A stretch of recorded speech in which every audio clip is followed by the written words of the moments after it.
26 octobre 1795. Un nouveau régime est officiellement mis en place, le Directoire. 2 assemblées législatives voient alors le jour.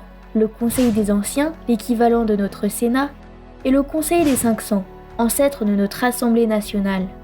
Chacune est dirigée par des présidents. Malgré l'installation de ce nouveau régime, le Directoire n'arrive pas à solutionner les difficultés économiques, politiques et militaires de la France. Le pays n'a plus de monnaie et est en guerre avec plus de la moitié de l'Europe. Les tensions entre royalistes, jacobins et républicains sont fortes.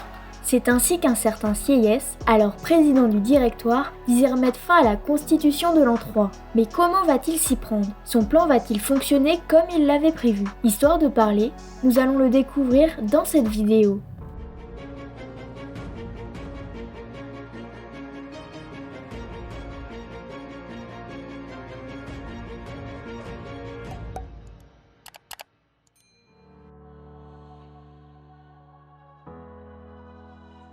Pour concrétiser son souhait de mettre fin à la constitution de l'an 3, Sieyès doit faire un coup d'État, mais il ne peut pas le faire seul, il a besoin d'une aide militaire. Il se met donc à la recherche d'un général capable de le soutenir.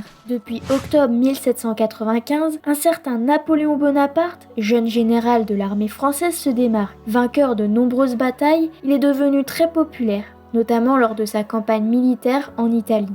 1798. Napoléon prend le commandement de la campagne militaire et scientifique en Égypte. Malheureusement pour lui, ce n'est pas vraiment une réussite. Les défaites s'accumulent et il perd de nombreux soldats à cause d'une épidémie de peste qui touche toute l'armée. Les pertes sont considérables pour le général. Mais malgré son absence, Bonaparte garde toujours un œil sur le continent et se tient informé des difficultés politiques en France. À cette même époque, son frère Lucien Bonaparte devient président des 500. 16 octobre 1799.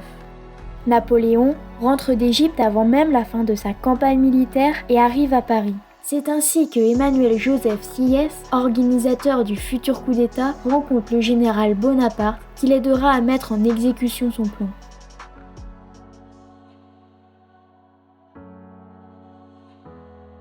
Le coup d'État va se dérouler en 2 jours. 9 novembre 1799.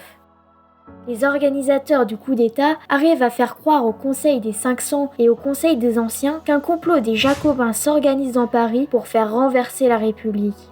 Ainsi, la décision est prise. Pour protéger les chambres, il faut les déplacer en dehors de Paris. Un lieu est choisi à quelques kilomètres à l'ouest de la capitale pour échanger sur l'avenir de la République, le château de Saint-Cloud.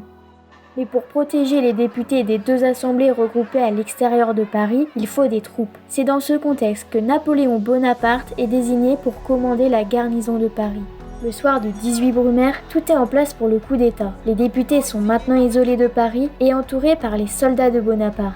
Napoléon et Sieyès veulent que les députés changent le régime en place, mais ils ne vont pas être si faciles à convaincre. 10 novembre 1799.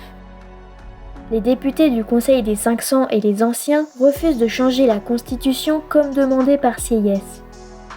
Napoléon perd son sang-froid et décide de rentrer dans la Chambre des Anciens où il s'exprime très maladroitement, essayant de convaincre qu'il respecte la République.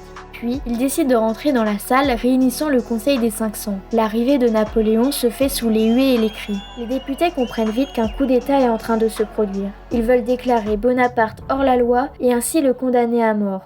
Le général n'a donc pas d'autre choix que de fuir. Le coup d'État se déroule au plus mal.